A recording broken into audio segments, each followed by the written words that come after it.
Ce garçon vivait enfermé dans sa chambre, car son père et sa belle-mère étaient insupportables. Ses camarades de classe y avaient trahi et le harcelaient désormais. Pour échapper à ses souffrances, il s'enfermait dans sa chambre et passait son temps libre à jouer aux jeux vidéo, devenant ainsi le meilleur joueur de Minecraft que le monde ait jamais connu. Elle rayait des cartes pour un jeu, bâtissait des mondes où personne ne pouvait l'atteindre. Jusqu'à cette nuit où un portail de feu s'ouvrit en plein milieu de sa chambre. Des flammes surgit Baphomet, un des démons les plus puissants des enfers. Sa proposition était simple, Enfer était surpeuplé et nécessitait une extension. Il voulait que Seung-ji soit l'architecte du 20e enfer. En échange, il lui offrait le pouvoir d'y envoyer directement tout traître.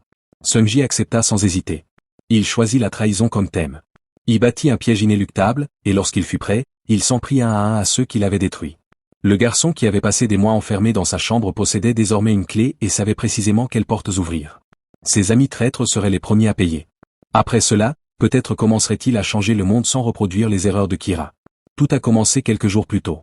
Yeom Seung-ji avait 18 ans et vivait dans une chambre qui ressemblait davantage à un entrepôt abandonné. Fenêtre d'ose, une chambre de gamer solitaire. Dehors, son père frappait à la porte en criant, exigeant qu'il sorte. Mais son père est justement une des raisons pour lesquelles il ne voulait pas partir. La femme qui l'accompagnait essayait de le calmer, lui demandant d'être patient. Elle avait emménagé juste après le départ de la mère de Seung-ji et se souciait visiblement davantage de son propre avenir que du garçon enfermé dans sa chambre. Peu après, elles partirent dîner, laissant ainsi un peu plus de temps à leur fils. Seung-ji entendit tout depuis l'intérieur de la pièce. Peu après, son téléphone vibra. C'était un message de Kim Sang-won, sa suspension était levée et il pouvait retourner à l'école pour se faire tabasser à nouveau. 3 mois plus tôt, dans un lycée coréen, un garçon leva le poing et asséna un coup violent à un dev, l'envoyant valser. Le reste de la bande observe et se moque du garçon qui se fait battre, mais l'un d'eux semble éprouver de la culpabilité. Le garçon qui a reçu le coup est Yeom Seung-ji, et le chef de la bande lui ordonne de se relever pour pouvoir le frapper à nouveau. Yeom Seung-ji rampe vers Seung-wan, le garçon qui paraissait si mal à l'aise, et le supplie de l'épargner, car ils sont amis depuis l'école primaire. Il regarde son vieil ami étendu au sol et se remémore le passé, mais il est vite ramené à la réalité lorsque le chef de la bande lui demande s'il était vraiment ami avec un minable pareil. Alors c'est pour ça qu'il n'a pas pu frapper le gamin et qu'il a fait le lâche, remarque-t-il. Pour préserver sa réputation, au lieu de sauver son ami, Seung-wan décide de lui donner un coup de pied. Il persiste dans sa comédie, affirmant qu'ils n'ont jamais été amis. D'où lui est venue cette idée saugrenue? Seung-wan le frappe sans relâche. Les deux autres ne cessent d'attiser son humiliation. Malgré ses bleus et ses ecchymoses, Yeom Seung-ji reprit la parole et lui dit de ne plus jamais l'appeler son ami. Deux ne voulaient pas finir comme lui. Revenant au présent, il était toujours absorbé par son jeu. Il était tout à fait logique qu'il souhaite rester isolé. Sur son écran, le jeu lui demande s'il veut sauvegarder la carte Elcraft. Il clique sur « Oui » et décide de l'importer dans le jeu.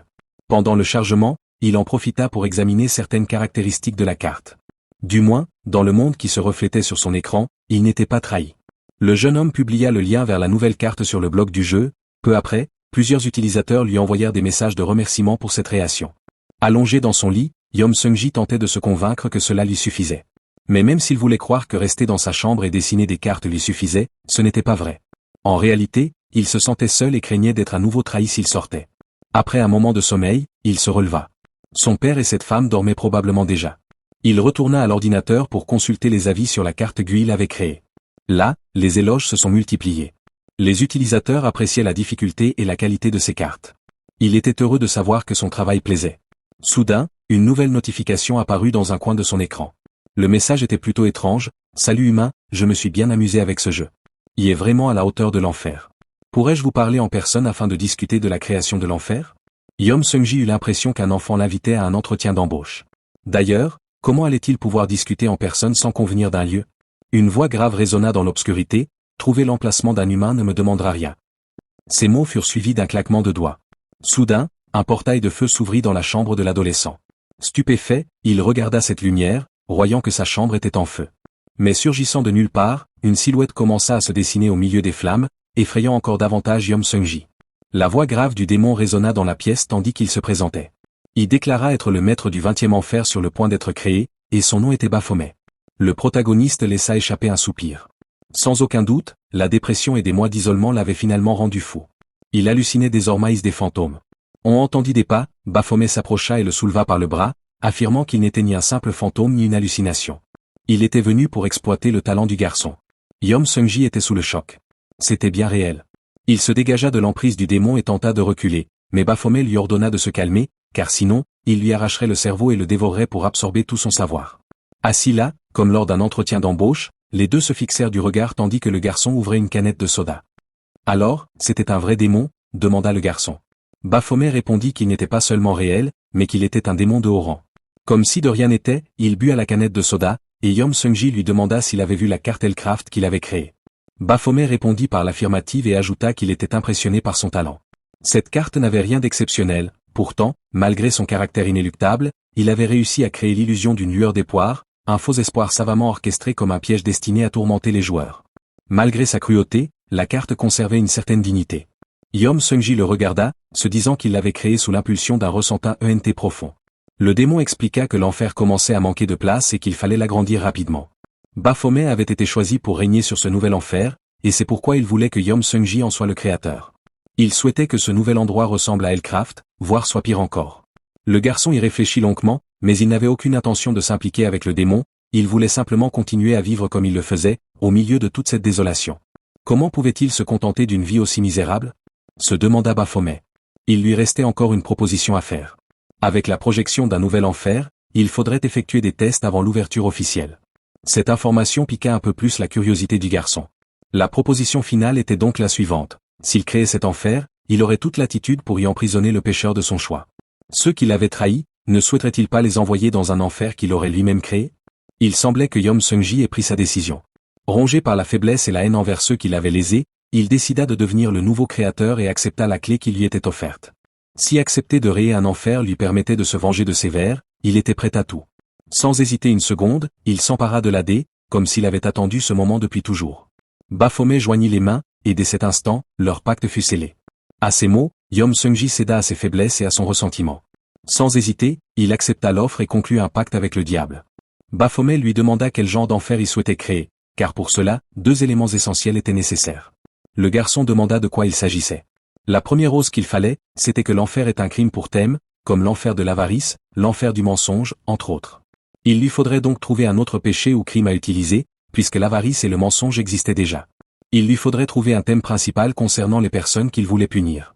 La seconde règle était que l'enfer devait avoir une architecture inéluctable. Son but était de torturer ses damnés éternellement. Si Am parvenait à s'échapper, cet enfer disparaîtrait et son maître serait condamné à mort. Autrement dit, si l'enfer créé par Yom Seung-ji comportait la moindre faille, Baphomet en serait tenu pour responsable. Mais il n'avait rien à craindre, répondit le démon. Si une faille apparaissait et qu'il venait à mourir, il s'assurerait d'abord de détruire l'âme du jeune homme. Yom Seung-ji déglutit difficilement. Bon, il était temps de commencer. Baphomet claqua des doigts, et tout autour d'eux se mit à changer. Les nuages devinrent rouges, des éclairs zébrèrent le ciel de la ville. Un éclair frappa la maison du jeune homme et endommagea son ordinateur. Peu à peu, le jeu sur son écran commença à se transformer. Tandis qu'il programmait le nouveau lieu, les subordonnés du démon le construisaient en temps réel. Il semblait que tout, dans l'ordinateur de Yom Seung-ji, fût entièrement connecté à l'enfer. Il était temps pour cet humain de montrer ce dont il était capable. Un panneau de chantier fut installé, et Baphomet observa calmement le déroulement des événements. Il semblait avoir beaucoup apprécié ce soda. Il enchaîna les vers. Ses subordonnés semblaient prêts à commencer les travaux. IS attendait simplement l'ordre de Yom Seung-ji. Une flèche apparut, et le contremaître donna le signal aux petits sbires. Ils se dirigèrent tous vers un endroit où ils commencèrent à construire, bloc par bloc. Pendant ce temps, Baphomet observait l'humain dans sa chambre. Depuis la conclusion du contrat, 7 jours, 4 heures et 37 minutes s'étaient écoulés dans le monde des humains. Cet humain, sans même avoir bien dormi, était en train de créer un magnifique château, à première UE. Cet humain était-il spécial, ou était-ce sa haine qui le rendait spécial ? Se demanda le démon. Il avait sans aucun doute fait le bon choix. Sur l'écran de Baphomet, il entendit Yom Seung-ji annoncer que le projet était terminé. Il applaudit et le félicita. L'humain avait créé l'enfer qu'il désirait, plus vite que prévu. Il ne lui restait plus qu'à choisir un nom. Et Yom Seung-ji répondit, trahison, ce serait l'enfer des traîtres. Sur l'écran de l'ordinateur, la même question apparut de nouveau, une question à laquelle il était déjà habitué. Il cliqua sur oui, et la nouvelle carte, l'enfer des traîtres, fut enregistrée. Elle se leva et, après tant de mois, quitta sa chambre et aperçut sa belle-mère dans la cuisine. L'heure de la vengeance avait sonné. Baphomet lui rappela qu'il ne pouvait envoyer en enfer que ceux qui l'avaient créé, ceux qui avaient commis le péché de trahison. C'était l'une des conditions de son fonctionnement. Il avait compris que si ces conditions n'étaient pas réunies, le dispositif ne fonctionnerait pas. Mais si la clé réagissait, elle ouvrirait les portes de l'enfer et y entraînerait tous les pécheurs. Le jeune homme s'approcha de sa belle-mère, qui était distraite, prenant des photos de son nouveau sac à main. « Tiens, regarde qui sort de son trou. Tu devrais prendre une douche, dit-elle. Tu pues comme ta mère, ajouta-t-elle. Yom Seung-ji regarda la clé dans sa main. Le choix était difficile. L'enfer étant une création si récente, aucun péché n'avait pu être commis durant ce laps de temps. Deux devraient sans doute patienter quelques jours, mais sa belle-mère, toujours aussi odieuse, lui demandait pourquoi il devait sortir de la pièce en sa présence. Pendant ce temps, elle choisissait la photo de sac à main qu'elle allait publier. Plus elle se plaignait, plus il avait envie de l'envoyer en enfer sur le champ, car elle était sans conteste une moins que rien qui méritait de souffrir. À 23 ans, sa mère avait été vendue dans le cadre d'un mariage arrangé entre familles. À cause de cela, la pauvre femme avait subi les mauvais traitements des proches de son mari toute sa vie. Malgré tout, elle souriait toujours à Yom Seung-ji lorsqu'il était près d'elle. Tout avait mal tourné. C'était sans doute elle qui aurait dû le plus pleurer, et pourtant, elle gardait le sourire. Yom Seung-ji ne supportait plus d'entendre les disputes et de voir sa mère arriver ensuite, blessée, commis de rien n'était. Mais finalement, elle a été mise à la porte. Si cela avait été par amour, ça aurait été moins rageant. Il a été remplacé par une jeune femme visiblement uniquement intéressée par l'argent. Le pire, c'est que Yom Seung-ji l'entendait dénigrer son père auprès de ses amis, et cette vipère ne s'en cachait même pas, allant jusqu'à le menacer.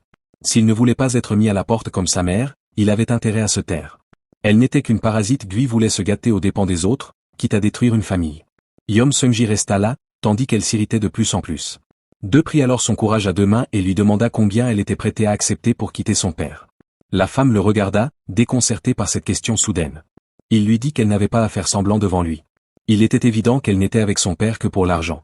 La belle-mère se sentit insultée. Pour qui se prenait-il, ce gamin? Mais il fit alors une proposition inattendue. Les 100 millions que son père avait gagnés et qu'il avait mis de côté pour ses études, il savait exactement où son père rangeait le carnet d'investissement. Au total, cela représenterait environ 1 milliard de wons. Ses yeux s'illuminèrent de convoitise à ces mots. Si elle ne le croyait pas, il pouvait le lui prouver. Encore sceptique, la belle-mère se leva pour le suivre et le regarda ouvrir le coffre-fort. Jusque-là, elle n'avait envisagé que de s'offrir quelques objets de luxe, peut-être même une propriété à son nom.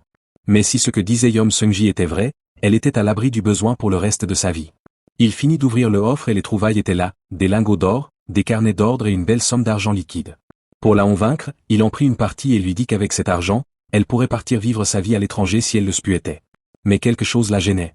Pourquoi agissait-il ainsi, sans prévenir? Baphomet apparut, amusé par la scène. Il semblait que même une femme comme elle possédait encore un peu intuition. Que devait-il faire maintenant pour qu'elle accepte? Le moment décisif était arrivé. Sans trop d'efforts, Yom Seung-ji se mit à pleurer, disant qu'il voulait juste que sa mère revienne. Si cette femme partait, peut-être que sa mère reviendrait. Même le démon fut stupéfait par la performance du garçon. Il avait vraiment joué un jeu exceptionnel. Il s'était comporté comme un enfant, et c'était aussi facile que de voler un bonbon à un enfant. Elle s'empara de son sac et commença à le remplir d'argent. Comme prévu, elle tomba dans le panneau, telle une oie naïve. Le péché de trahison envers son père était ainsi consommé. Elle lui demanda les codes bancaires et de cartes, mais il répondit que ce ne serait pas nécessaire. Pas dans l'enfer où elle allait se retrouver. La femme se tourna vers lui, perplexe, et la clé se mit à briller. Yom Seung-ji l'inséra et le tourna. Un éclair traversa la pièce et une porte apparut. Un clic sinistre retentit, puis la porte s'ouvrit. Des tentacules écailleuses surgirent de nulle part et commencèrent à enchaîner la traîtresse, y entraînant droit en enfer tandis qu'elle hurlait de désespoir. Mais ses cris s'éteignirent dès que la porte se referma. Yom Seung-ji venait d'envoyer une personne vivante directement en enfer. Elle atterrit dans une pièce de béton, sans issue. Soudain, les murs commencèrent à se refermer, rendant l'espace de plus en plus exigu. Baphomet observait tout à travers son viseur. Il demanda à Yom Seung-ji s'il voulait volière, mais le garçon répondit qu'il avait un peu la nausée. Le démon lui demanda s'il se sentait coupable de ce qu'il avait fait, mais il fut pris au dépourvu en voyant Yuma rire. Yom Seung-ji se dépêcha d'enfiler son uniforme scolaire après une si longue période d'isolement, il était plus maigre que prévu. Le démon le fixa, incrédule. Moins d'une heure après avoir envoyé cette femme en enfer, il s'attaquait déjà à sa prochaine cible. En guise de réponse, le garçon déclara que tant qu'il aurait épée entre les mains, il continuerait à se battre. Après tout, un enfer vide n'était pas un véritable enfer. Agir ainsi par simple satisfaction personnelle pouvait paraître discutable, mais finalement, Baphomet dut s'y résoudre. Ce sont les cris des damnés qui règnent dans l'enfer réel, et le remplir d'âmes supplémentaires serait un acte de raffinement. Yom Seung-ji ferma son sac à dos et se prépara à partir.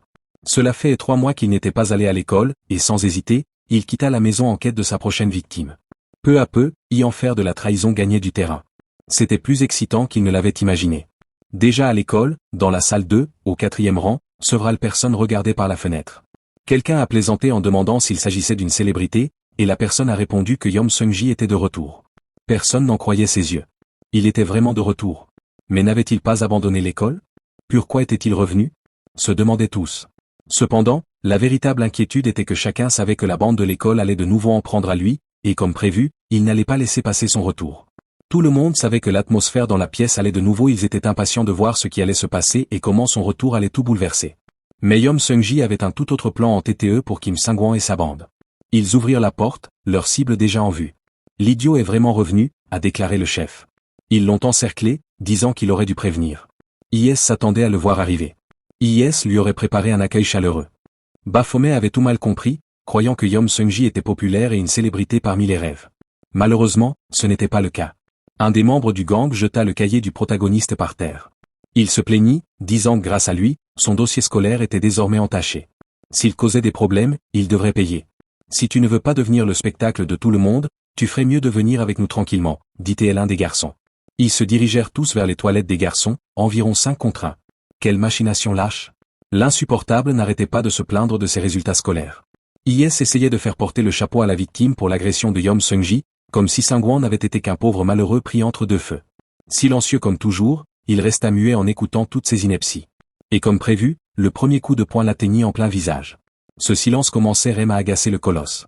Baphomet observait le déroulement des événements comme s'ils se déroulaient sur un écran de cinéma.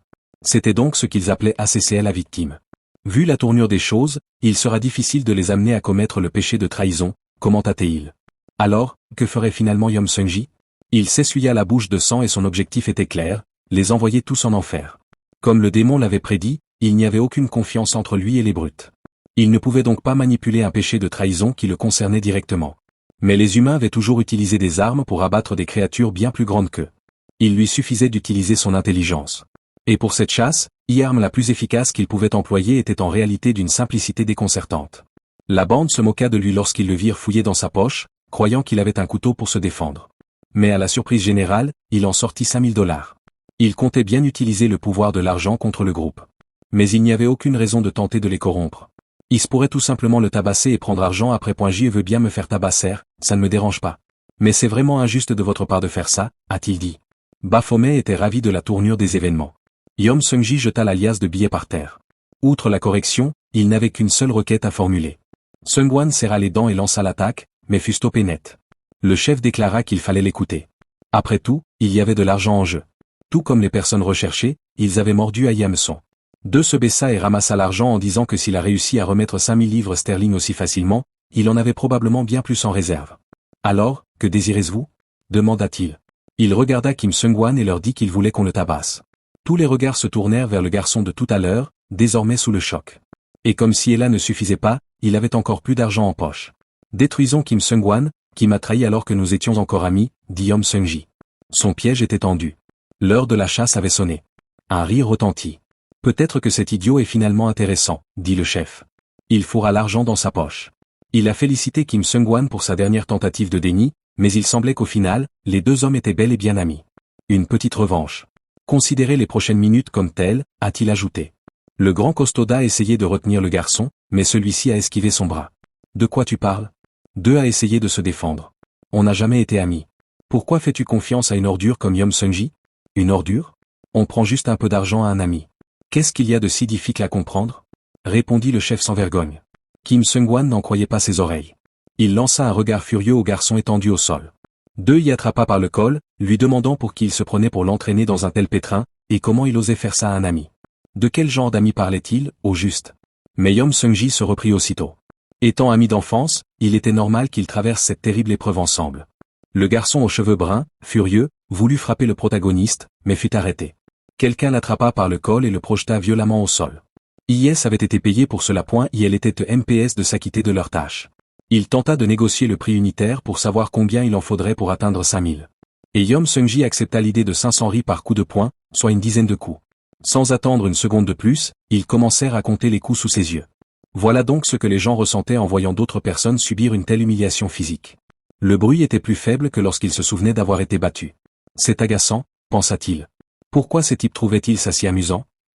Il sortit la clé de sa poche, semant la discorde au sein du gang et les poussant à la trahison. C'était une démarche très différente de celle qu'il avait entreprise avec sa belle-mère, remarqua Baphomet. L'humain. Il s'apprêtait à ouvrir le portail et attira l'attention du gang. IS furent comme piqués au vif. Ils se tournèrent tous vers Yom Seung-ji. Ils lui demandèrent ce qu'il faisait, et le protagoniste répondit simplement qu'il était MPS de mettre leur courage à l'épreuve. Il inséra la clé, et le portail commença à se former. Il se retourna et la porte de fer s'ouvrit. Les tentacules réapparurent et les attrapèrent un à un. Tous furent entraînés à l'intérieur, mais un d'eux tenta encore de s'accrocher. Mais Yom Seung-ji ne montrerait aucune pitié, car le leader était considéré comme un démon par les autres élèves. Les images de ce qu'il lui avait fait lui revinrent en mémoire. Chaque humiliation, chaque coup de poing, chaque instant de torture psychologique. Ce déchet allait se sentir comme chez lui. Il arracha le dernier doigt du chef qui retenait la porte et le dévora entièrement. Il ne restait plus que Kim Seung-wan, tremblant comme une feuille. Yom Seung-ji se tourna vers son ancien ami. Baphomet les observait, intrigué. Le protagoniste s'approcha lentement tandis que l'autre reculait, effrayé. N'était-il pas curieux de savoir ce qui venait de se passer? Demanda-t-il. Cela pouvait paraître incroyable, mais il venait d'ouvrir les portes de l'enfer. Il avait reçu la clé quelques heures auparavant. Kim Seung-wan demanda alors s'il était épargné. À cet instant, de lointains souvenirs d'enfance lui revinrent en mémoire. C'étaient des jours si tendres et heureux. Revenant à la réalité, il ignorait ce que l'autre pensait de lui à présent, mais malgré tout, il le considérait toujours comme un ami. Alors, la raclée qu'il avait reçue auparavant, c'en était assez. Kim Seung-wan a dit que les autres ne le croiraient peut-être pas, mais qu'il avait lui aussi eu peur de ces types. Entendre cela fut un soulagement. Il pourrait peu à peu renouer leur amitié d'antan. Le protagoniste s'apprêtait à partir lorsqu'il laissa tomber la clé par inadvertance. En la voyant, Kim Seung-wan se souvint des paroles de son ami et du pouvoir de cette clé. Sans hésiter, il se précipita vers la clé et la ramassa. « Espèce d'idiot, arrête de faire le malin après les avoir envoyés me tabasser », s'écria-t-il. Mais lorsqu'il ouvrit la main pour examiner la clé, il constata qu'il s'agissait d'une simple clé. Yom Seung-ji avait délibérément laissé tomber sa dé de chambre. La vraie était encore dans sa main. Il avait définitivement perdu toute chance de rédemption, et un pécheur de plus était entraîné dans l'enfer de la trahison. Baphomet applaudit. Quel spectacle! Plein de rebondissements jusqu'au bout. Mais il précisa que le dernier n'était pas un piège, mais une épreuve. Deux voulaient vraiment donner une chance à son vieil ami. Celui que l'avait trahi était désormais au plus bas. Enfin, en enfer, il n'y avait pas vraiment de fond. Tout le monde souffrait de la même manière. Mais les choses allaient bientôt redevenir ennuyeuses. Deux était temps de semer un peu plus le chaos en enfer. Yom Seung-ji se lava le visage, encore sous le choc de sa nouvelle réalité. Le démon fit remarquer qu'il ne parvenait pas à le cerner, ce qui l'intrigua beaucoup. Lorsqu'il avait envoyé sa belle-mère en enfer, il l'avait pris pour une créature maléfique et vengeresse. Mais lorsqu'il aperçut son camarade, il laissa libre cours à ses émotions, comme s'il était révulsé par son propre acte. Certes, il était le dernier à le juger pour cela, mais certains pourraient se sentir étouffés. Yom Seung-ji coupa l'eau et dit à Baphomet qu'il pouvait se détendre. Il ne laisserait rien de tout cela le perturber. Ce malaise qu'il ressentait n'était pas dû à la pitié ou à la culpabilité. Il se sentait pitoyable de ne pas avoir effacé plus tété la mémoire de ses traîtres, de les avoir laissés tout gâcher. Cet humain le surprenait de plus en plus. Baphomet était profondément impressionné. Il avait fait le bon choix. Le soleil se couchait sur la ville et il était enfin chez lui. Mais tout n'était pas parfait. Après tout, un démon, la TTE dépassant de la fenêtre du salon, était installé de façon pour le moins insolite. Il semblait observer un homme entrer dans le bâtiment. Dès qu'il fut certain de son identité, le démon annonça que le père de Yom Seung-ji venait d'arriver. Le jeune homme resta silencieux, plongé dans ses pensées. Baphomet était impatient de découvrir le prochain piège qu'il allait tendre, car il était clair qu'il n'y avait plus aucune confiance en son père, vu son isolement depuis près de 6 mois. Et le piège de l'argent ne fonctionnerait pas, puisque l'argent utilisé appartenait au vieil homme. Yom Seung-ji a déclaré qu'il n'avait pas l'intention d'utiliser ce genre de piège. Il savait pertinemment que ça ne marcherait pas. Ils entendirent tous deux quelqu'un ouvrir la porte et entrer dans l'appartement. Baphomet n'attendait qu'une révélation. La porte s'entr'ouvrit. Deux semblerait que le père de Yom Seung-ji possédait une petite compagnie d'assurance aux tarifs exorbitants. Autrement dit, il gagnait sa vie en refusant d'indemniser les personnes qui payaient régulièrement leurs primes d'assurance. Son père arriva et lui demanda à qui il parlait. Comme si ce n'était pas assez d'être enfermé dans ta chambre à jouer aux jeux vidéo, maintenant tu deviens schizophrène, s'exclama-t-il. On dirait que tu deviens un raté, comme ta mère, ajouta le vieil homme. Yom Seung-ji regarda la clé qui brillait dans sa poche et la présenta à Baphomet. Comme il l'avait dit précédemment, il était inutile de tendre un piège à son père. Une autre victime venait d'être trahie par cet homme. En entendant les paroles de son fils, le vieil homme s'apprêtait à lui donner une leçon. Mais avant qu'il ne puisse achever son geste de gifler, Yom Seung-ji activa le portail. Il se demanda pourquoi son père avait abandonné sa mère et pourquoi il était toujours si cruel envers son propre fils. Il semblait que son habitude de bafouer les droits des autres ait fait de la trahison un réflexe. Le jeune homme termina de tourner la clé, et la grille de fer s'ouvrit de nouveau. Son père était complètement déconcerté. Il n'en fallut pas plus. D'un simple adieu, un autre pécheur était entraîné dans l'enfer qu'il avait lui-même accent aigu. Le vieil homme implora qu'on le laisse partir, mais son fils lui répondit que là où il allait, il n'y avait pas d'échappatoire. Les portes se refermèrent, ne laissant subsister que de faibles échos de cris provenant de derrière elle. Baphomet observait la prison où Homme avait été incarcéré. Mais hormis les sons diffusés par son écran, un silence absolu régnait dans la pièce. Yom Seung-ji se leva et s'approcha d'un cadre photo tombé de l'étagère. C'était une vieille photo de famille. Le démon lui demande si sa vengeance était terminée et quels étaient ses projets. Il était très anxieux. Sa vengeance était accomplie, et sans que personne ne s'attende à un tel retournement de situation, il déclara qu'il était temps de se rendre à la police. Arrivé au poste, il raconta aux agents tout ce qu'il avait fait, accompagné de Baphomet. Soudain, un portail s'ouvrit et l'un de ses subordonnés apparut. Lucifer semblait vouloir lui parler, probablement au sujet du nouvel enfer qui venait d'être créé. Il se leva et ouvrit le portail pour aller parler au chef. Le château du roi des enfers apparut, et un conseil composé de 11 démons attendait Baphomet. Les portes s'ouvrirent et il pénétra dans la grande salle. Une voix suave annonça que les 12 étaient désormais arrivés. Cette voix n'était autre que celle de Lucifer lui-même, le roi des enfers. Lucifer était assis sur son trône, observant l'arrivée du maître du 20e enfer. Baphomet observa la pièce, se demandant pourquoi les 12 démons, qui d'ordinaire ne s'en tenaient pas du tout, étaient réunis là. Lucifer l'invita à s'asseoir. Deux se dirigea vers sa chaise, mais avant de s'asseoir, il demanda une explication, puisqu'il était le dernier arrivé. Mais, sans la moindre patience, le roi lui ordonna de s'asseoir. Un cercle magique s'ouvrit et Baphomet fut aspiré jusqu'à son siège. Tous étaient assis là parce que Lucifer avait l'a ordonné. Personne n'était là de son plein gré. C'était Gargamel, un démon de haut rang. Deux semblaient qu'ils allaient discuter de nouvelles règles concernant les enfers, ce qui ne réjouissait aucun des démons présents. Le roi affirma avoir donné à chacun d'eux l'occasion de créer son propre enfer. Mais, comme pour tout contrat, il n'avait jamais prétendu que chacun d'eux deviendrait propriétaire de cet enfer. Autrement dit, il n'avait jamais promis que l'enfer qu'il créerait deviendrait l'enfer officiel. Une femme nommée Lisanne se joignit à la conversation et déclara que les enfers qu'il créerait seraient désormais sous leur responsabilité, mais qu'il ne s'agirait pas d'enfer officiel. Exactement, répondit Lucifer, et le plus intéressant, c'est qu'aucun d'eux n'avait créé son enfer seul. Ils avaient tous engagé une personne de leur entourage pour les aider dans cette création. Baphomet pensait que les autres n'auraient pas eu la même intuition que lui, mais en réalité, c'était logique. Finalement, l'enfer le plus grandiose jamais créé était l'enfer de l'incrédulité, imaginé par Dante. Un humain. Un ciel étrange se mit à bouger, comme s'il voulait parler. Il s'agissait de Sasius, un autre démon de haut rang, qui voulait savoir ce que maître Lucifer avait en tête. Ce dernier répondit que c'était très simple, il choisirait le meilleur enfer pour l'intégrer à l'enfer officiel. Et les autres seraient exterminés. Tout le monde fut stupéfait d'apprendre cela, et leurs craintes se confirmèrent. Lucifer souhaitait un affrontement entre les créateurs de ces enfers. De retour au commissariat, Yom Seong-ji se trouvait désormais dans la salle d'interrogatoire. Il s'était rendu au commissariat pour semer la confusion dans l'enquête et avait signalé la disparition de son père et de sa belle-mère. Mais tout ne s'est pas passé comme prévu. Un groupe des jeunes délinquants avait également été signalé disparu. Des parents désespérés suppliaient qu'on retrouve leurs enfants. Au final, 6 personnes avaient disparu dans le même quartier en une seule journée, et il qu'est le seul lien entre elles. Alors pourquoi n'avait-il pas agi avec plus de prudence dès le départ? Pourquoi avait-il tout fait d'un coup, en un jour ou deux seulement?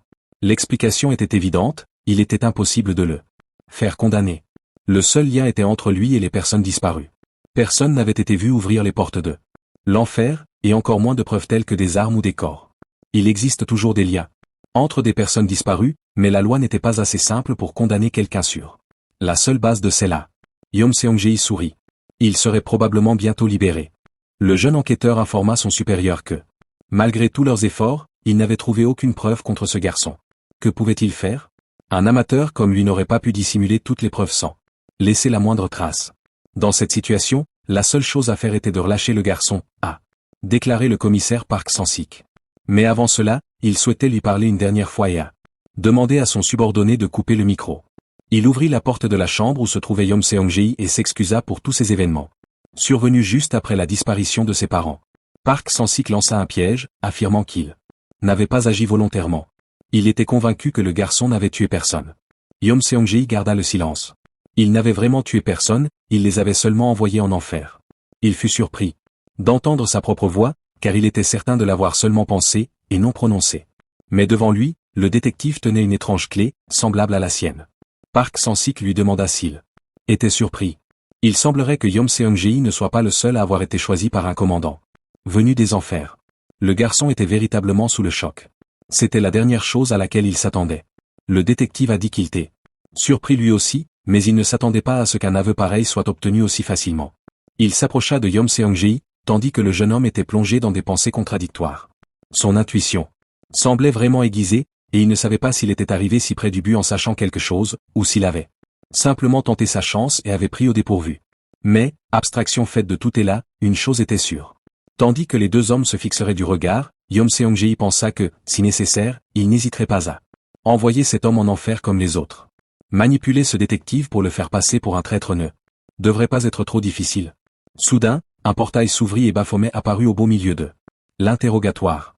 De l'autre côté de la pièce, un autre portail s'ouvrit et Gargamel fit son apparition. Yom Seong-jae fut stupéfaite de voir un autre démon. On dirait bien que nous nous sommes de nouveau rencontrés, dit Gargamel. Comme il pouvait le constater, les humains qu'ils avaient choisis s'étaient retrouvés. Le démon masqué déclara qu'il était bon qu'ils se soient revus, mais que Baphomet ferait mieux de surveiller son animal de compagnie, car il semblait que son petit génie était prêt à ouvrir les portes de l'enfer à tout moment. Le démon cornu dit à son humain de rester calme, les jeux n'avaient même pas encore commencé. Yom Seong-jae demanda ce qui se passait. Deux ne s'attendaient pas à ce qu'il existe d'autres humains comme lui. Baphomet répondit qu'il ne s'y attendait pas non plus, mais que, tout comme lui, il semblait que les autres démons utilisaient également les humains pour créer leurs enfers, et qu'un seul des 12 enfers ainsi créés serait vainqueur. Le jeu mortel allait donc bientôt commencer. Gargamel conseilla au détectiveur le garçon pour le moment, car s'il était libéré, il pourrait potentiellement s'en prendre à d'autres adversaires, réduisant ainsi le nombre de victimes. Nombre de concurrents. Le détective a déclaré qu'il avait déjà envisagé de le relâcher, car légalement, il n'y avait aucun moyen de prouver les rimes du jeune homme. De plus, il utilisait lui aussi des pouvoirs infernaux, ce qui faisait de lui un criminel autre que Yom Seong-jae. Baphomet ajouta qu'après tout, ils étaient humains, et que c'était justement ce qui les rendait utiles. Mais Gargamel avait raison. S'ils commençaient à utiliser leurs pouvoirs trop tôt, il leur serait difficile de survivre jusqu'à la fin. De toute façon, même s'il le permettait, Baphomet aurait encore beaucoup à expliquer à son humain. Le détective ouvrit la porte et ils sortirent ensemble. Yom Seong-jae sembla outré d'apprendre qu'il existait d'autres humains comme lui. Toujours dans la pièce, Yom qui tenait les mains de Park San-sik lui hâte qu'il n'avait pas à s'inquiéter. Son enfer était bien meilleur que celui des deux autres. Pour l'instant, il se servirait des autres comme boucs émissaires et les vaincrait le moment venu. Park San-sik affirma qu'il ferait tout pour survivre jusqu'au bout, car ce n'est qu'alors qu'une société juste pourrait se former. La nuit était déjà tombée lorsque Yom Seong-jae rentra chez lui. Il s'effondra sur son lit, bouleversé à l'idée que cet homme avait non seulement découvert son pouvoir, mais qu'il était aussi un créateur d'enfer. Le jeune homme cria qu'il aurait pu être arrêté, ou pire, envoyé en enfer. Baphomet lui dit d'arrêter son cinéma, puisque c'était Yuma lui-même qui avait choisi de se rendre à la police. Yom Seong-jae tenta de se dédouaner, accusant Baphomet de ne pas l'avoir informé de l'existence d'autres humains comme Yui, mais avant qu'il puisse continuer à se plaindre, le démon l'attrapa par le visage et le plaqua contre le mur. Yom Seong-jae avait intérêt à faire attention à ses paroles. Il n'avait pas affaire à n'importe qui, mais à un démon supérieur capable de lui voler son âme en un clin d'œil. Le garçon déglutit difficilement, et Baphomet le lâcha. Le démon était tout aussi furieux, car il ignorait que Lucifer avait ordonné aux autres démons de créer eux aussi leurs propres enfers, et encore moins qu'il leur demanderait de s'affronter pour déterminer lequel était le meilleur. Sa rage face à la décision de Lucifer était plus qu'évidente. Yom Seong-jae s'enquit du jeu mortel, cherchant à confirmer si le but était simplement de survivre jusqu'à la fin. Baphomet lui demande alors s'il se croyait vraiment capable d'y parvenir. Mais d'abord, le jeune homme devait apprendre les règles du jeu et ce qui s'était passé lors de son interrogatoire au commissariat. Le démon acquiesça et proposa de lui expliquer. Il porta 2 doigts aux yeux de Yom Seong-jae, qui jura de douleur. Malheureusement, cette méthode était plus efficace que les explications. Tout s'obscurcit, puis une lumière apparut. L'image d'un homme commença à se former dans sa vision, et soudain, Lucifer apparut devant lui. Yom Seong-jae voyait tout en détail, comme s'il était présent à cet instant précis. Quelqu'un leva la main et déclara que la soif de guerre de Lucifer était une excellente idée. Cet homme était l'âme, l'aigle flamboyant. Mais pour se préparer, poursuivit, il devait connaître les règles du jeu. Élément, c'était que les humains élus s'affrontent et s'envoient mutuellement en enfer. Vous ignorez le péché qui vous vaut la damnation éternelle, tout comme vos humains l'ignorent. Manipulez vos élus et incitez-les à tendre des pièges pour y envoyer leurs adversaires. En d'autres termes, ce serait une sorte de jeu de chat où l'on ignore l'identité de ses ennemis, et où le dernier survivant l'emporte, expliqua l'âme. Lucifer approuva les propos du démon. Ainsi, il pourrait déterminer quel enfer était véritablement universel et à quel point un enfer créé par un humain pouvait être unique. L'âme leva de nouveau la main et demanda s'il y avait d'autres règles. Le roi répondit qu'ils ne pouvaient pas utiliser leur propre pouvoir démoniaque pour aider les humains. Toute autre méthode était autorisée. Du moment que ce sont les humains qui s'envoyaient mutuellement en enfer, la vision se dissipa et il revint à la réalité. Il comprenait maintenant pourquoi ce jeu s'appelait le jeu de la mort, il n'avait pas le choix. Même s'il n'était pas le chasseur, quelqu'un finirait par le traquer. Baphomet acquiesça, ajoutant que cette règle s'appliquait aussi à lui. Après tout, les démons sont liés à leurs enfers respectifs par ontra, ce qui signifie que, comme les humains, tous les démons cesseraient d'exister, à l'exception d'un seul. C'était vraiment beaucoup d'informations à assimiler. Mais en vérité, Yom Sung-jae se fichait éperdument de la vie de Baphomet. Même s'il se retrouvait dans l'enfer d'un autre, il le considérait comme un retour de karma. Une seule question l'obsédait, et il décida de demander à Baphomet ce qu'il adviendrait des prisonniers de son enfer s'il se retrouvait lui aussi emprisonné dans celui de son adversaire. La réponse était simple, ils disparaîtraient eux aussi. ILNY avait donc pas d'issue facile. Yom Sung-jae devait se battre jusqu'au bout, car il ne voulait pas que ces salauds emprisonnés connaissent une mort paisible. Baphomet frissonna à ces mots. Le jeune homme qu'il avait choisi était fou. Ne voulait pas survivre pour se sauver lui-même, mais pour s'assurer que ses pécheurs continuent de souffrir. Garantir la souffrance éternelle était l'essence même de l'enfer. Il était hors de question qu'il laisse son œuvre s'effondrer ainsi. À tort ou à raison, Baphomet était heureux d'avoir un humain comme lui à ses côtés. Devenir le maître d'un nouvel enfer n'était peut-être pas un rêve lointain après tout. Le démon tendit la main et déclara le reconnaître comme son partenaire, les deux hommes se saluèrent. Mais de loin, il semblait que quelqu'un les observait. Sade et son humain, ou Min-chae, se tenaient sur le toit d'un immeuble et les observaient à distance. Les jeux allaient enfin commencer. Yom Sung-kui écrivit les règles sur une feuille de papier. En résumé, il y avait 4 règles. Règle numéro 1, la victoire est acquise qu'un créateur emprisonne fautre. Règle numéro 2, les démons peuvent apporter leur aide, mais sans utiliser leur pouvoir. Règle numéro 3, les moyens sont permis. Et la 4e règle stipule que le processus se poursuit jusqu'à ce qu'il ne reste qu'un seul vainqueur. À moins que Lucifer n'ait changé Davis et ajouté d'autres règles, telles étaient les conditions. La première question se posait donc. Dans quelle mesure les démons pouvaient-ils nous aider? Outre leur pouvoir autoritaire, de quelles autres capacités disposaient-ils? Demanda Yom Sung-jae. Eh bien, le pouvoir autoritaire était celui que Lucifer leur avait conféré, comme la capacité de traverser les portails, le feu infernal qu'ils pouvaient projeter de leur corps et le pouvoir de commander aux démons inférieurs. Mais outre ce pouvoir autoritaire, chaque démon possédait une capacité unique, celle avec laquelle il était né. Intriqué, Yom Sung-jae demande quel était le pouvoir inné de Baphomet. Ce dernier répondit qu'il pouvait détecter la mort. Depuis son enfance, il avait toujours été capable de pressentir la mort imminente et de guider les mourants l'enfer. Intriqué, le garçon demanda s'il pouvait lui expliquer plus en détail le fonctionnement de ce pouvoir. Soudain, la sonnette retentit. Yom Sung-jae n'attendait personne. Il répondit à l'interphone et vit qu'une jeune fille était à sa porte. Elle dit avoir quelque chose à lui montrer. Sans vraiment comprendre ce que cela signifiait, il répondit par l'affirmative. Soudain, elle commença à déboutonner son chemisier. Pris au dépourvu, Yom Sung-jae lui demanda ce qu'elle faisait et lui ordonna de partir avant d'appeler la police, puis raccrocha l'interphone. Baphomet passa la tête par la porte de sa chambre et une odeur nauséabonde commença à envahir l'espace. C'était l'essence même de la mort, comme il l'avait dit plus tôt. Cette femme à l'interphone était venue pour tenter d'ôter la vie à Yom Sung-jae. Le garçon fut surpris d'apprendre cela, mais il reprit rapidement ses esprits. Elle avait vécu reclus et n'avait rien fait qui justifie qu'un inconnu vienne le tuer, il n'y avait donc qu'une seule explication. Cette femme était sans aucun doute une créatrice de démons. Ou Min-chae prit la clé lumineuse dans sa poche. La réaction de Yom Sung-kui avait suffi à activer le péché de luxure. Elle remit la clé dans sa poche, il ne lui resta plus qu'à défoncer la porte et à envahir la maison pour envoyer son adversaire en enfer. Par précaution, la jeune fille consulta son démon, et Sadius se contenta d'acquiescer. Son sens de l'observation était vraiment incroyable. Il avait trouvé le créateur plus vite qu'elle ne l'avait prévu, et il n'était pas sorti, il lui suffisait d'entrer pour que tout soit fini. Ou Min-chae a élevé. Elle a pris son marteau et a commencé à le fracasser contre la porte. Yom Sung-jae était sidéré par l'audace de cette femme. Elle tambourinait littéralement à sa porte. Devait trouver rapidement un moyen de se défendre, car sa clé était sans aucun doute activée. Il ne lui fallut pas longtemps pour comprendre que le péché qui la liait était la luxure. On continuait de frapper sans relâcher à sa porte. Il prit ses clés et se mit à réfléchir à un plan.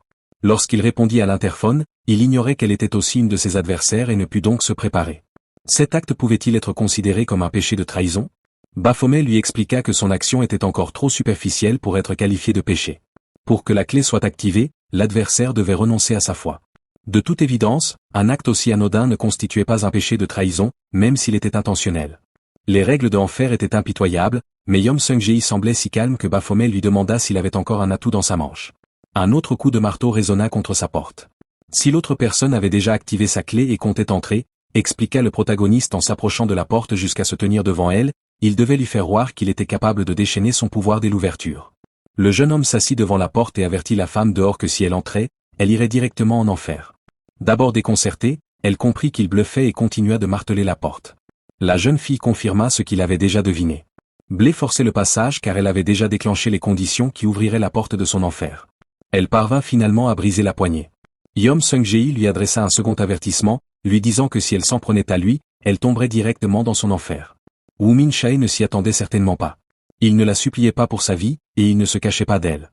Ce qu'il disait était-il vraiment vrai? Se demanda-t-elle. Comme prévu, elle tomba dans son piège comme un caneton. Il lui demanda si elle voulait savoir pourquoi il ne s'enfuyait pas et commença à lui expliquer que l'enfer dont il était responsable était l'enfer de l'invasion.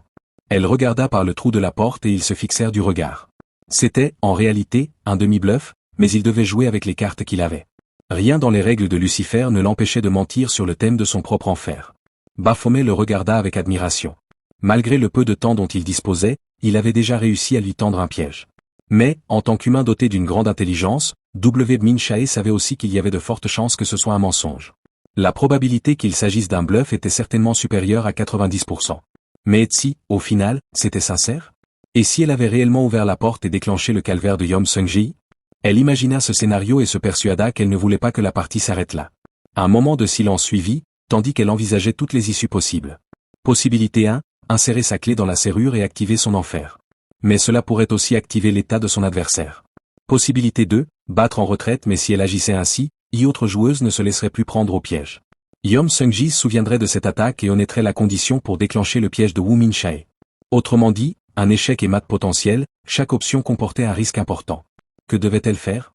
Yom Sung-ji semblait lire dans ses pensées, devinant tous les doutes et les possibilités qui la traversaient. Puis, il lui proposa une solution censée être avantageuse pour les deux parties, former une alliance. Elle se moqua de cette idée. Après tout, il n'y aurait qu'un seul vainqueur à la fin de ce jeu. Donc, s'il formait une alliance, il finirait forcément par se trahir. Yom Sung-kui insistait, lui demandant si elle pensait vraiment pouvoir affronter les 10 autres participants seuls. Cette remarque fit hésiter Woo Min-chae. Elle était convaincue qu'elle ne pourrait pas utiliser la même méthode que la veille avec tous les autres. De plus, il risquait de s'allier avec quelqu'un d'autre et de révéler aux autres joueurs le secret de son enfer. Elle ne pourrait alors plus utiliser ses attaques surprises. Ne sachant que faire, elle demanda à Sadius quelle était la meilleure solution. Mais le démon répondit qu'il ne savait pas non plus quelle était la meilleure solution. Sans lui laisser le temps de réfléchir, Yom Sung-ji lui donna son numéro de téléphone et lui dit que si elle voulait former une alliance, il lui suffisait de l'appeler. Ainsi, elle n'encourait pas les conséquences de ses tourments infernaux.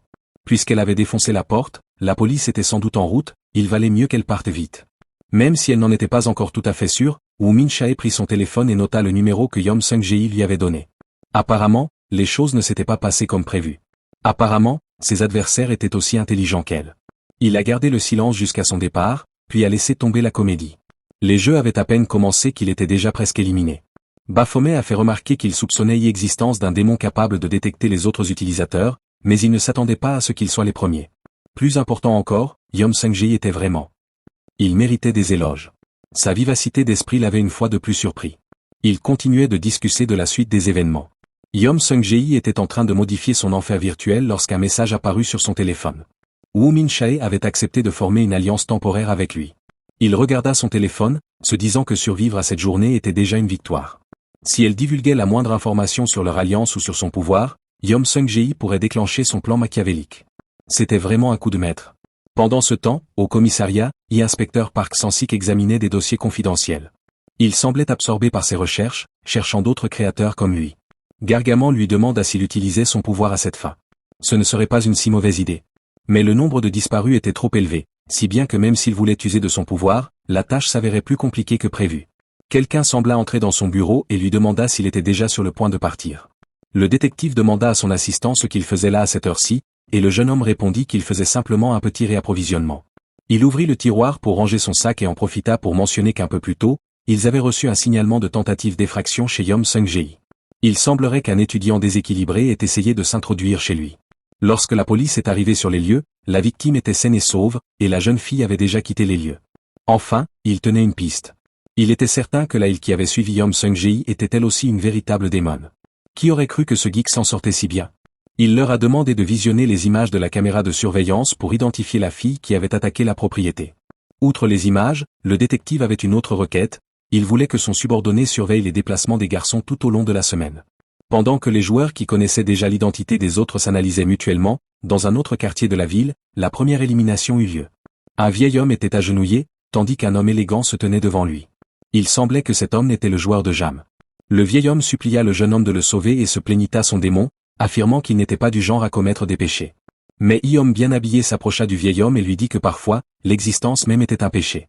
Le fait que le vieil homme gaspille de l'oxygène par sa vie inutile était quelque chose que homme ne pouvait tout simplement pas supporter.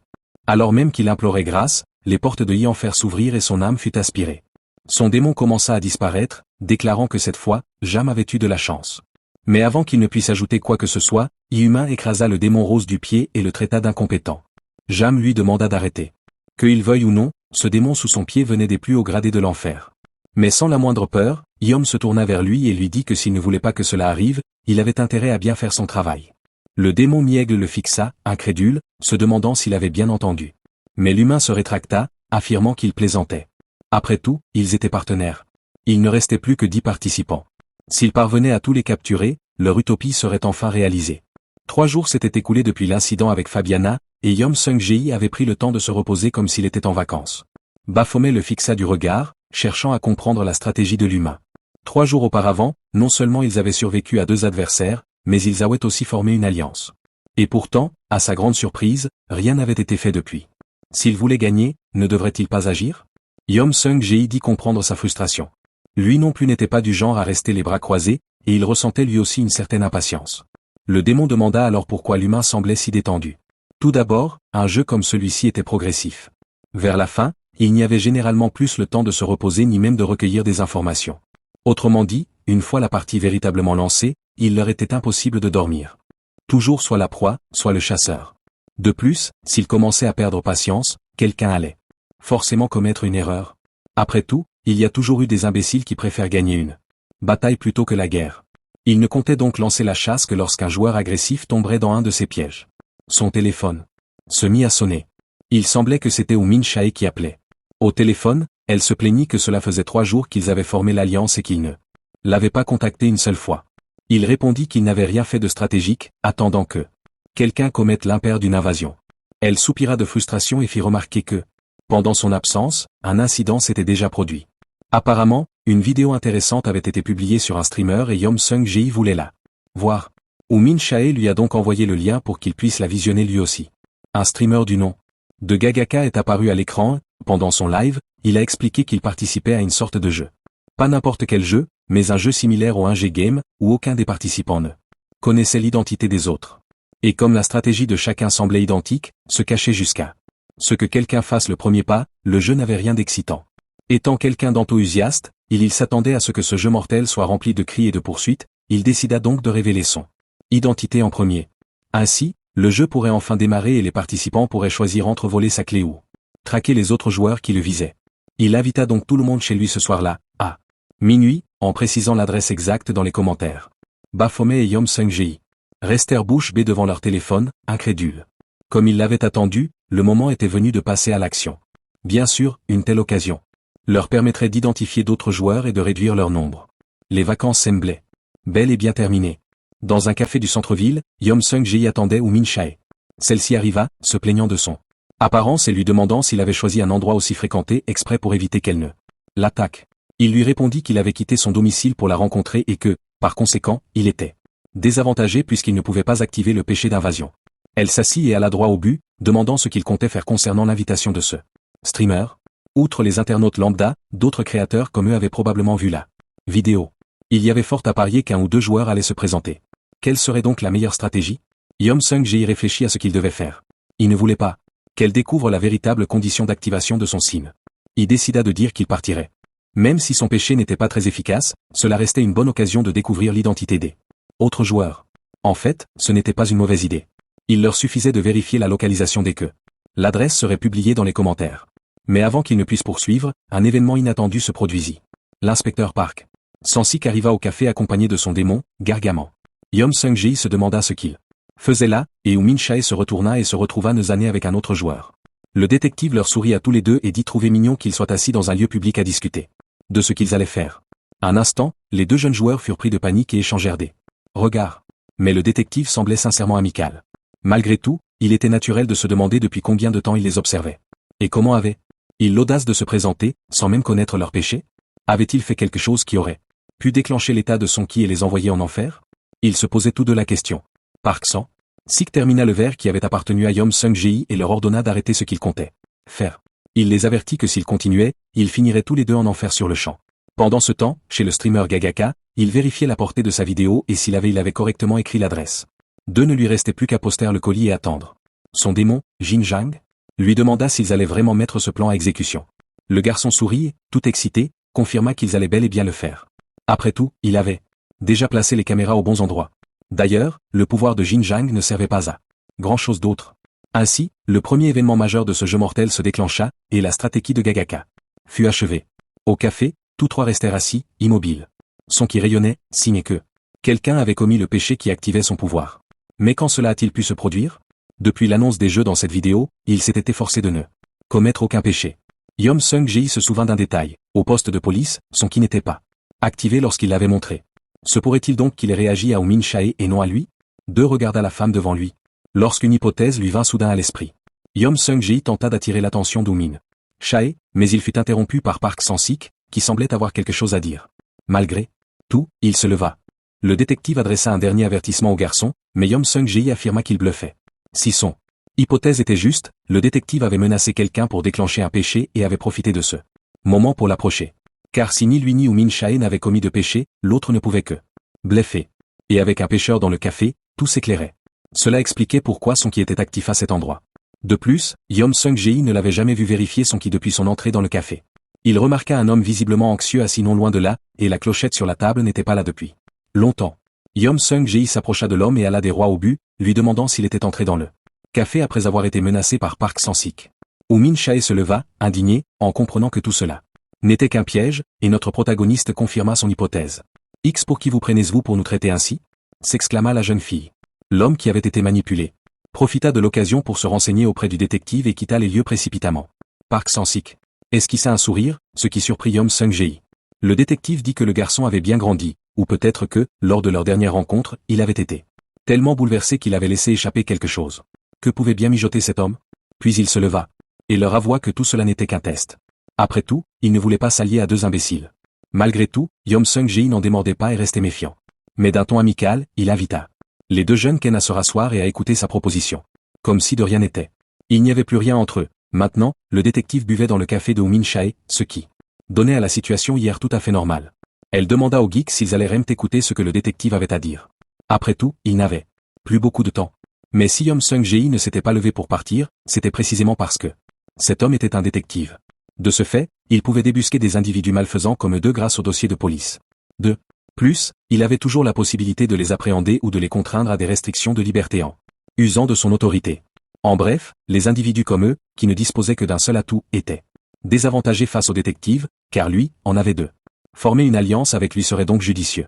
Et compte tenu de la bataille à venir, avoir un cerveau supplémentaire dans l'équipe serait un atout. Yom Sung-ji passa à l'action et déclara qu'il accepterait une alliance si le détective révélait la nature de son crime. Demander ainsi son péché n'était pas quelque chose qu'il pouvait livrer sur un plateau d'argent. Min Chae fit remarquer que former une alliance sans connaître les péchés de l'autre n'était pas une bonne idée. Mais le détective poursuivit, affirmant qu'au lieu de révéler son péché, il avait des informations précieuses à leur communiquer. Qu'il le veuille ou non, tous deux étaient intéressés par Fofre. Le détective poursuivit son discours en demandant si le nombre de personnes qu'ils avaient envoyées en enfer était toujours inférieur à 10, car jusqu'à présent, il en avait envoyé 117. Comme prévu, Yom Sung-ji et Min Chae furent stupéfaits par cette information. Mais ils finirent par déranger les autres clients du café et s'excusèrent pour leur réaction excessive. Ainsi, après avoir envoyé tant de personnes en enfer, il avait réussi à recueillir quelques informations sur le fonctionnement de l'activation du ki, sa durée d'activation, la distance maximale qu'il peut parcourir, et même le nombre de personnes qu'il peut envoyer simultanément. Plus il capturait de personnes, plus il recueillait d'informations. Il leur proposa donc de partager ces informations avec eux deux en échange d'une alliance pour la bataille qui devait avoir lieu cette nuit à Accent-Grave. Bien entendu, ils acceptèrent et s'en allèrent. Gargamel réapparaît et demande à Park Sang-sik s'il n'a pas trop divulgué d'informations. Pour une alliance, vu les efforts qu'il a déployés pour y l'obtenir. Mais il rassure le démon, le carnet qu'il leur a prêté contenait des numéros importants intervertis, et s'il venait à le trahir, Park Sang-sik pourrait les dévorer tous les deux d'un coup. La nuit tombée, dans un parc en plein cœur de la ville, Yom Sung-ji et Min Chae attendit annonce du lieu où se trouve Gagaka. Il reste 3h20 avant la libération officielle. Mais pendant l'attente, c'était le moment idéal pour réfléchir à leur travail d'équipe. Il attira l'attention de Min Chae et lui dit avoir quelques questions à lui poser sur son ki. Pourrait-elle l'utiliser maintenant? Car s'il localisait Gagaka en premier, il pourrait prendre l'avantage avant l'arrivée des autres participants. En guise de réponse, Min Chae prend un bâton et se met à dessiner sur le sol. Elle explique que le pouvoir de son démon est de localiser le démon le plus proche. Autrement dit, elle ne peut suivre que le démon du joueur le plus proche, dans un certain rayon. Ce soir-là, Elle était venue le voir car il était le joueur le plus proche dans la zone d'effet de son pouvoir. Il lui demanda à quelle fréquence elle pouvait l'activer, et elle répondit toutes les 12 heures pendant 5 minutes. Sachant qu'il serait chez lui en permanence, elle utilisa probablement son pouvoir toutes les 12 heures en se déplaquant dans la ville. Très probablement, depuis leur rencontre, elle n'avait contacté aucun autre joueur par prudence, suite à leur dispute. Yom Sung-jae en déduit donc qu'elle avait suivi d'autres personnes sans lui en parler. Elle voulait garder cette information secrète, mais lors de l'incident du café, il l'avait sauvée. Il était donc juste de lui rendre l'appareil. Woo Min-chae prend une profonde inspiration, puis expire. Sa quête avait porté ses fruits. L'un d'eux se trouvait au contrôle d'immigration de l'aéroport, et l'autre dans la salle de réunion de la société. QS. Autrement dit, un des deux était probablement étranger, et l'autre occupait un poste important au sein du conglomérat QS. Malheureusement, aucun des deux ne s'était regardé dans un miroir pendant les 5 minutes dont elle disposait, aussi ignorait-elle à quoi il ressemblait. Pour être claire, elle a précisé qu'elle n'en avait pas parlé plus tôt non pas par manque de confiance, mais par simple oubli. Elle ne souhaitait absolument pas rompre leur alliance. Il la remercie et lui propose, pour renforcer leur confiance, de lui expliquer plus en détail ses capacités. Baphomet pouvait détecter l'essence de la mort. Dans son cas, cela l'alertait lorsqu'une personne voulait tuer, ainsi, bien utilisée, cette capacité pouvait prédire l'avenir. Ce n'était pas un mauvais pouvoir. Surtout combiné à la corruption de son ki, commente Woo Min-chae. Maintenant qu'ils se connaissaient un peu mieux, et qu'il restait encore 3 heures avant la sortie officielle, il valait mieux se séparer pour se reposer avant le combat. Elle acquiesce, et Yom Sung-jae lui propose de lui envoyer une photo du carnet du détective pour qu'elle puisse l'étudier. Il lui fait un petit signe amical et lui souhaite bonne chance. Après tout, comme lui, elle ne souhaiterait pas que ses prisonniers connaissent une mort facile. Cela lui rappelle pourquoi le thème de son péché était la luxure. Dans une pièce, un téléphone portable, caméra allumée, est posé sur un bureau. Un jeune homme apparaît à l'écran, et Woo Min-chae, en arrière-plan, lui demande pourquoi la caméra est allumée. 2. Répond que ce serait amusant pour l'adrénaline et lui demande de le faire exceptionnellement pour lui. Le lendemain, à son école, 2 garçons se mettent soudainement à la traquer. Dans son casier, plusieurs insultes avaient été écrites. La suite des événements était on ne peut plus claire. Un homme, se frottant les mains, se tenait devant Woo Min-chae, son ex-petite amie, s'excusant et implorant sa clémence. Mais elle dit qu'il était bien trop tard, que le mal était fait et que sa famille avait été détruite à cause de lui. Woo Min-chae revient à la réalité et admet que Yom Sung-jae avait raison. Elle ne pouvait pas laisser mourir si facilement les personnes qui la faisaient souffrir. Les 2 hommes se tapent amicalement dans la main et se promettent de survivre jusqu'au bout. Yom Sung-jae analysait le carnet que le détective lui avait remis et prend des notes lorsque soudain Baphomet apparut dans sa chambre. Il supplia l'humain d'arrêter de le faire autant marcher, car il avait mal aux pieds. Après tout, il n'avait habitude de se déplacer que par des portails. En réponse, Yom Sung-jae lui dit d'arrêter de se plaindre. Car d'autres créateurs pouvaient aussi voir les démons. Baphomet dut donc rester caché pour ne pas être facilement découvert. Vu sa prudence, le démon fit remarquer qu'il ne faisait pas un peu trop confiance à la partenaire de Sadius. 2. Répondit qu'il n'y voyait aucun problème puisqu'il avait menti sur son véritable péché. De plus, il avait besoin de son pouvoir pour le combat. Ce serait assurément une question de supériorité numérique, et d'autres démons avaient probablement formé des alliances aussi. Quelque part dans la ville, l'âme et 2 autres démons erraient, confirmant ainsi la théorie de Yom Sung-jae. 2 s'agissait de l'âme, Banfer et Gordon Kilius. Cependant, leur alliance était différente de celle qui unissait Yom Sung-jae, Woo Min-chae et Park Sang-sik. Yeo Nungan était clairement le chef du trio et traitait les 2 autres, Han Yuna et Jong Chul, comme ses subordonnés. Il semblait constamment rafraîchir le FLUX vidéo de Gagaka, et finalement, l'adresse fut publiée. Yeo Nungan appela Jong Chul, lui lança une clé dans les mains et lui ordonna de les conduire sur place. Il dit également à la jeune fille agenouillée qu'elle serait la première à entrer dans le lieu où Gagaka les avait envoyés. Han Yuna demanda pourquoi elle devait y aller en premier, mais avant qu'elle ne puisse répondre, il lui montra la clé lumineuse et déclara que c'était parce qu'elle était incompétente et que sa vie lui appartenait. Visiblement mal à l'aise face à cette menace, elle. C'était horrible de devoir obéir aux ordres d'un salaud pareil. Jeune Chul demanda s'il serait libre. Une fois la tâche accomplie, et Yeo Nungan répondit qu'il les libérerait à tout moment. Pourvu qu'ils deviennent utiles et n'aient plus à s'inquiéter. Ainsi, tous les participants se dirigeaient désormais vers l'endroit indiqué par Gagaka. Que les jeux commencent. La ville semblait paisible la nuit, sans l'agitation des rues en journée. Le groupe de Yom Sung-jae était rassemblé près d'un parking. Ils discutaient des informations consignées dans le carnet que le détective leur avait remis. Il semblait qu'ils ne pouvaient entraîner que 5 personnes à la fois en enfer. Une fois la porte de l'enfer fermée, il fallait attendre 1 minute avant de pouvoir la rouvrir. La distance maximale entre la porte et le pêcheur est de 10 mètres. Même si la cible est visible, si elle est hors de portée, elle n'osera pas entraîner. Woo Min-chae a fait remarquer qu'il avait oublié un détail. Même si la clé reconnaît quelqu'un comme pécheur, si le créateur ne reconnaît pas son péché, il ne sera pas admis. Autrement dit, 2 conditions étaient nécessaires au bon fonctionnement de la porte. La personne visée devait pécher et le créateur devait la reconnaître comme pécheur. Elle semblait qu'il a étudié la question en profondeur, Le premier objectif de T'équipe était donc de repérer et d'identifier les autres joueurs. Le deuxième, de recueillir des indices sur leurs fautes. Et le troisième, tous les trois devaient survivre. Malgré la tentation de réduire le nombre de joueurs, leur priorité était de survivre. Ou Min Chae demanda s'il ne fallait pas prendre de risques pour réduire le nombre de joueurs. Mais Park Sang-sik répondit qu'il n'y avait aucun avantage. Entraîner d'autres joueurs en enfer, et que le risque était donc trop grand. Cependant, si l'occasion se présentait de neutraliser quelqu'un, ils n'hésiteraient pas à utiliser tous les moyens à leur disposition. Il leur remit 2 talkie-walkie. Ainsi, ils pourraient mieux communiquer et s'avertir mutuellement s'ils apercevaient un autre utilisateur. Une voiture s'arrêta devant un hôtel de luxe. YO Nungan tentait d'observer les mouvements ennemis aux jumelles. Fallait-il vraiment qu'ils soient les premiers à entrer? Ils ignoraient même d'où l'attaque pourrait provenir. Il valait mieux attendre l'arrivée des autres participants et les laisser prendre les premiers risques. Le patron commençait à s'impatienter de toutes ces plaintes. Il s'était venu pour tenter de réduire au maximum le nombre de joueurs. Et comme il le savait déjà, YO Nungan avait déjà envoyé un autre joueur en enfer.